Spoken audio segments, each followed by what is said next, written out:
Bonjour à toutes, bonjour à tous. Merci d'écouter François. La justice a encore changé la loi pour protéger les grandes entreprises. C'est ce que m'ont dit mes invités du jour hier par téléphone. On parle aujourd'hui de l'affaire scandaleuse des grandes surfaces type supermarché, hypermarché qui s'installent sans respecter les règles juridiques mises en place, donc qui s'installent illégalement et s'installerait notamment avec, on soupçonne la complicité des élus, qu'ils soient maires, préfets, et quand ils sont attaqués finalement en justice, on se rend compte que les procureurs et autres juges ne sont pas toujours impartiaux. C'est une affaire dont on parle très peu dans les médias, et on comprend pourquoi, puisque ça pourrait éventuellement gêner certaines personnes. C'est en tout cas ce que soutiennent nos invités, que l'on a reçus déjà plusieurs fois. Nous sommes avec les fondateurs de l'association En toute franchise, Martine Donnette et Claude Dio qui se battent Bonjour. juridiquement. Mm. Bonjour à vous deux, Oui. merci d'être de nouveau sur cette émission. Aujourd'hui, vous dites qu'il change la loi en face, puisqu'on vous reçoit dans une affaire d'un carrefour installé à Vidauban. Alors, que s'est-il passé et quel a été l'avis défavorable rendu en début de semaine? Voilà. Alors, il faut savoir que le projet de Carrefour Vauban, bon, il n'est pas encore réalisé puisqu'on était en procédure, hein. C'est un dossier qui démarre depuis 2016 où on a obtenu 2 fois l'annulation de l'autorisation d'exploitation commerciale.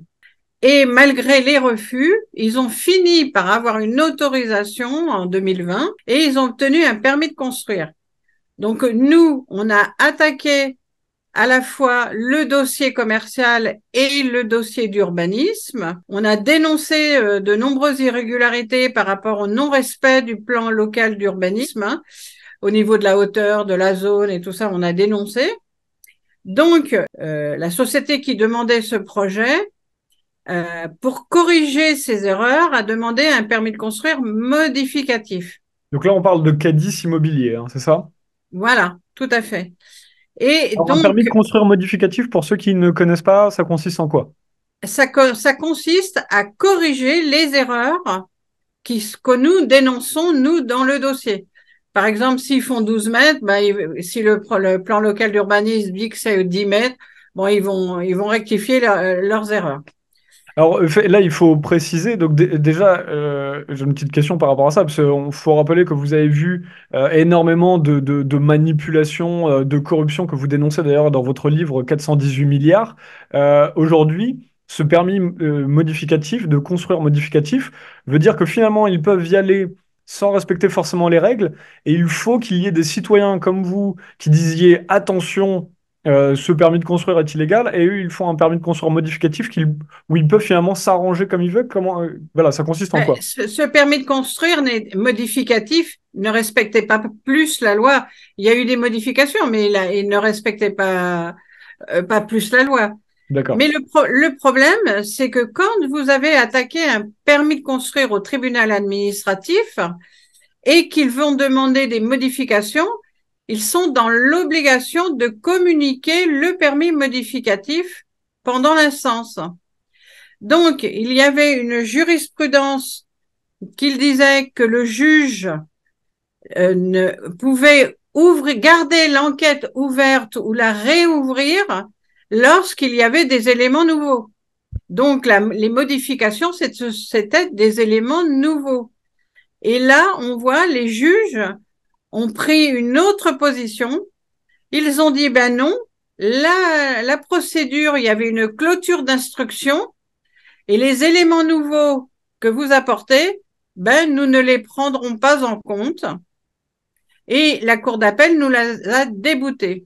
Donc là, c'est Quand le on est, Conseil d'État, là, c'est ça qui vient de. voilà. Donc, par rapport à ça, nous avons fait un recours au Conseil d'État pour casser cette position, puisque jusqu'à présent, le juge pouvait rouvrir l'instance à partir du moment où il y avait un permis modificatif pour réexaminer si le permis modificatif correspondait toujours aux règles du plan local d'urbanisme.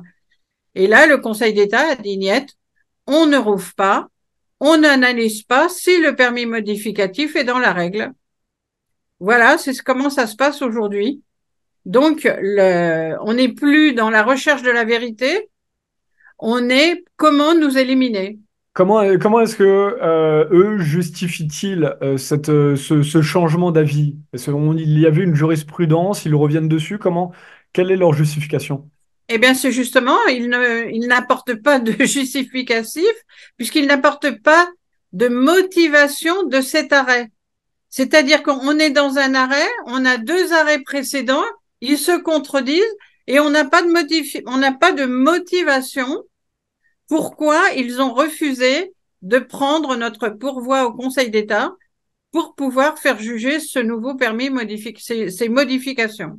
C'est ce qui est assez étonnant, finalement, quand on regarde les avis.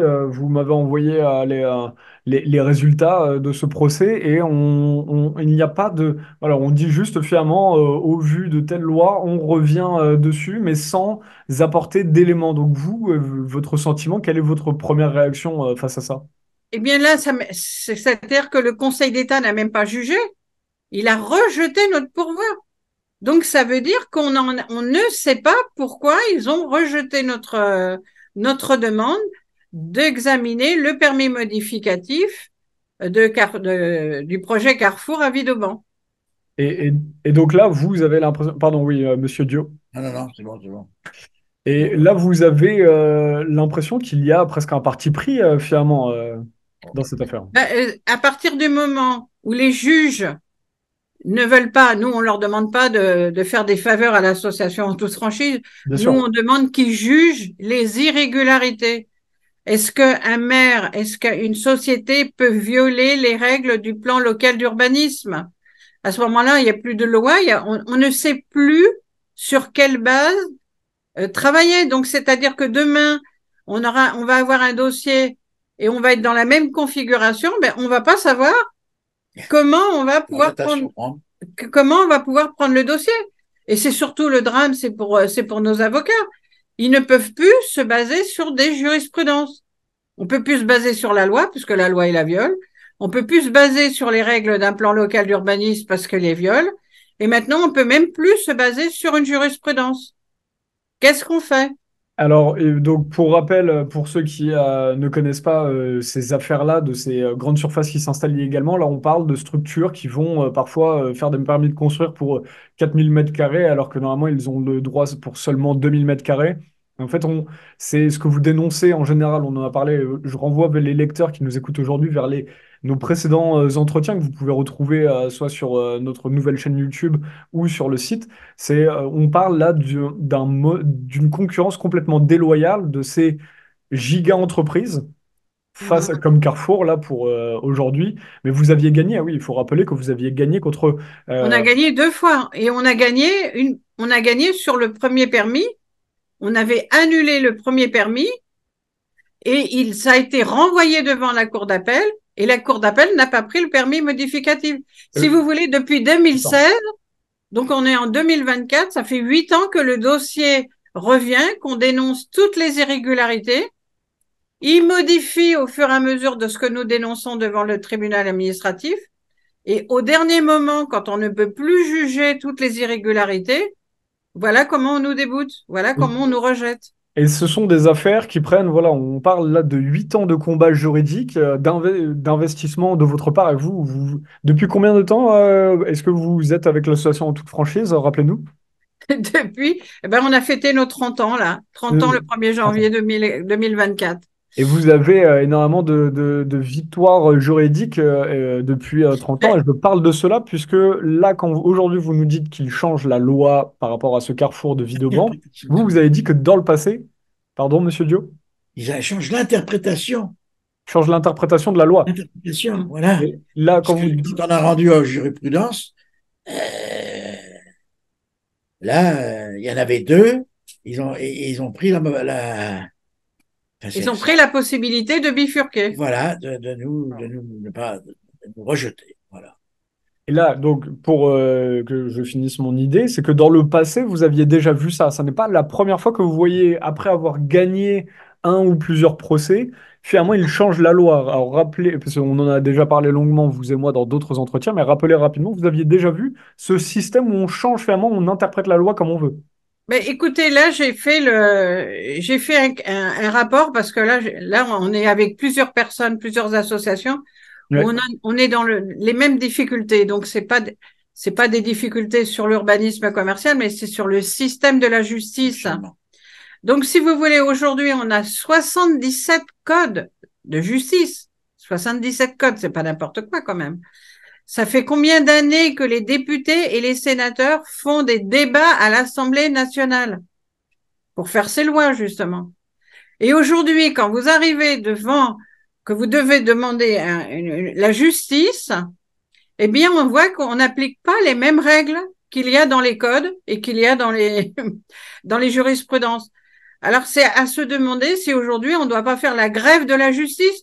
Parce que à quoi ça nous sert d'aller en justice? On fait perdre du temps à tout le monde. Bon, d'accord, le projet ne se fait pas, il met du temps à apparaître concernant toutes les irrégularités, mais on voit bien qu'à la finale, ce sont qui vont frauder contre les plans locaux d'urbanisme, qui vont encore avoir raison sur la justice. Alors, est-ce qu'il ne faut pas qu'on fasse grève pour avoir des juges qui jugent pour la vérité, pour juger les fraudeurs? On en est là aujourd'hui. mais Monsieur Dieu, vous voulez ajouter un truc? J'ai une autre question sinon. Les fraudeurs ont de bonjour, ils ont de bonjour Devant eux, hein. devant eux. Alors, vous posiez la question. Nous, on a la preuve qu'un procureur fait défaut, par exemple. Nous, on a la preuve. On demande au procureur enfin, c'est vrai qu'il nous a déjà demandé, mais on a eu assez de demandes à non-lieu. Donc, on ne peut pas accepter aujourd'hui, en France, qu'un procureur fasse défaut. Voilà. Tout à fait. À nous, on s'y fait pas l'idée, en tous les cas. Donc, Bien sûr. ce jugement nous conforte dans l'histoire, nous conforte dans notre idée et dans l'idée de beaucoup de personnes, c'est qu'il y a vraiment un gros problème de justice Oui. et que est-ce qu'on peut continuer parce qu'on nous dit il ne faut pas rendre la justice soi-même, on fait des lois pour vivre ensemble, on fait des lois pour respecter l'environnement, pour respecter les plans locaux d'urbanisme, pour respecter le plan de prévention des risques. Et on voit qu'à la finale, de toute manière, ce n'est pas jugé. Donc, qu'est-ce qu'il faut faire? Et Moi, je alors, pose la question à nos citoyens, hein. et quand, alors je reviens sur ma question précédente, parce que je vous demandais, je sais, on en avait parlé dans des précédents entretiens, que effectivement, ce n'est pas la première fois que vous voyez ça, vous les avez déjà vus changer la loi. Là, quand vous avez gagné, donc en décembre dernier, face au magasin Babou, puisque le préfet, vous avez fait condamner le préfet pour qu'il demande enfin la condamnation de ce magasin, parce qu'on ne peut pas demander soi-même, il faut que ce soit le préfet qui attaque. Là, c'était la même chose, c'est que par rapport à vos victoires, il faut rappeler que par rapport à vos victoires des années 2000, tout de suite, quelques années après, on fait changer la loi et le préfet n'est plus obligé d'attaquer le magasin.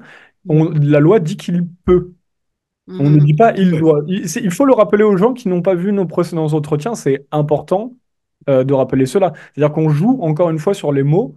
Ça, c'était dans le passé, mais ça montre un exemple que ce n'est pas la première fois qu'ils changent la loi pour aller dans le sens des grandes entreprises. Voilà. Et c'est surtout leur circulaire. Parce que les circulaires, nous, ce qu'on déplore, c'est que les députés et les sénateurs ne nous écoutent pas quand on leur dit, mais il y a des lois, mais ils font des circulaires pour que les lois ne soient pas appliquées. Donc, je vous dis, là, je pense que ça va commencer à chauffer parce qu'il y a on entend beaucoup de gens Qui se plaignent. qui se plaignent. Alors après, on va nous dire, vous êtes pas content d'une décision de justice. Mais là, c'est pas une décision de justice, puisqu'ils font tout pour pas juger. Voilà. C'est Ça leur l'inverse. permet de ne pas juger. C'est là où c'est grave. Voilà. Ça leur permet de ne pas juger que le magasin Carrefour ne va pas respecter le plan local d'urbanisme. Merci à vous deux. Mais c'est extrêmement grave et ça n'est pas la première fois. Il faut vraiment envoyer les gens d'ailleurs vers votre livre 418 milliards, la fraude de la grande distribution avec la complicité des élus et des magistrats. Vous pouvez le trouver, c'est aux éditions Talma, édition Talma Studio. Qu'est-ce que vous avez pensé en deux mots vous n'avez peut-être pas vu le film, mais dans Vivant qui est sorti en salle au cinéma en France, Alors, on traite enfin de ce sujet-là, puisque c'est évoqué que une grande surface s'installe. Alors, ils prennent l'exemple d'une mafia chinoise qui traite directement avec le maire de la ville. Quand vous voyez une réalisatrice qui parle de cela, qu'est-ce que vous en pensez? Alors, d'abord, on n'a pas encore eu le temps d'aller regarder ce livre, mais C'est le film. à chaque fois le livre, excusez-moi, le film, mais à chaque fois qu'il y a des initiatives, eh bien, il faut les mettre en valeur. Et dès qu'on aura lu, dès qu'on aura été voir ce film, eh ben, on en fera écho. Voilà. Mais surtout, la Oui, chose que j'ai allez-y. oublié de préciser quand même, c'est que vous voyez que les commerçants qui investissent pour défendre leurs droits fondamentaux, eh bien, c'est eux qui vont encore être spoliés, qui vont être ruinés, parce que quand ce hypermarché ou ce supermarché va arriver, il va y avoir automatiquement des conséquences. Et surtout que sur la commune de Vidauban, il s'est installé un centre commercial qui n'est pas passé aussi en commission d'urbanisme commercial. Donc, si vous voulez, c'est sans fin tant qu'on n'aura pas une vraie justice.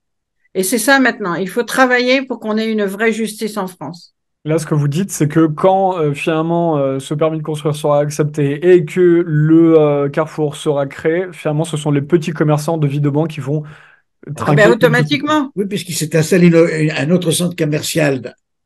Alors, Il s'est installé un autre centre commercial sur Vidauban.